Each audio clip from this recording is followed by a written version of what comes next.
Mr President, the public do not hold great regard for politicians. That is my clear impression since entering politics over a year ago. Rightly or wrongly, that is the perception, and we must endeavour to do something about it. Not only do many see politicians as incompetent, but they see them as untrustworthy. There is much mistrust, particularly from the public towards politicians with regards to their frugality on ministerial trips.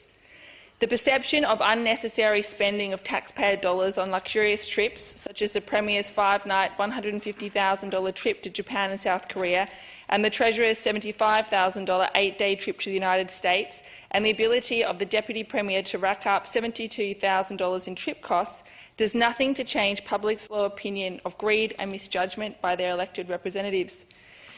The public want to know who is going on the trip, what is their purpose, and what is the value add of every minister, staffer and public sector employee. This Ministerial Travel Report Bill will apply to every trip outside of South Australia, and it's important we capture interstate and international trips.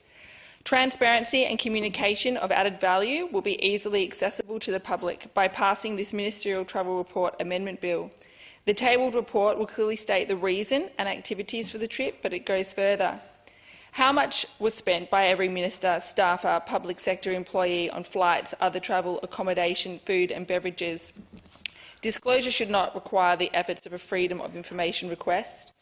This information is the right of every taxpayer that funded the trip, and will, on assent of this bill, be required to be incorporated with receipts into a report that is tabled in Parliament, becoming a public document within 45 days.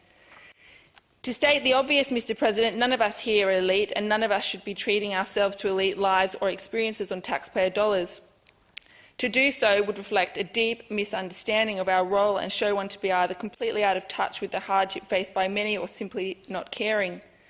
There is a big difference between viewing oneself as elite and understanding the responsibility of privilege. We are all in here privileged individuals. With this privilege comes the responsibility to give back and contribute. I know that many of my parliamentary colleagues understand this, with proven track records of giving, self-sacrificing to their communities that they represent. But we in this place must demonstrate to the public a consistent understanding of our role as public servants, and that we have genuine empathy and respect for the lives of those who are struggling. Reports of first-class business trips, five-star hotels and luxury meals on taxpayer dollars do not help public confidence. It's damaging for everyone. My own personal view is that politicians can upgrade themselves from economy to business class on their own salary if they deem that necessary.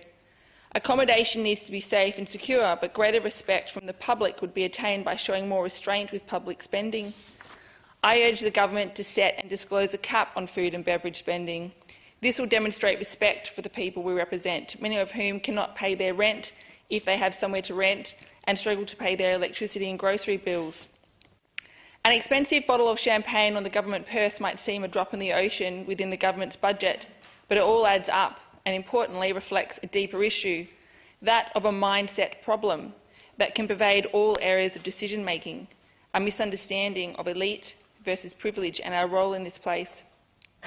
I know many of my colleagues agree completely with my views, and that's why I've attained unanimous support from my upper house Liberal colleagues and crossbench members. But we must show the public that we are prepared to pass this legislation in both houses, standardising spending across ministerial departments with timely, transparent reporting.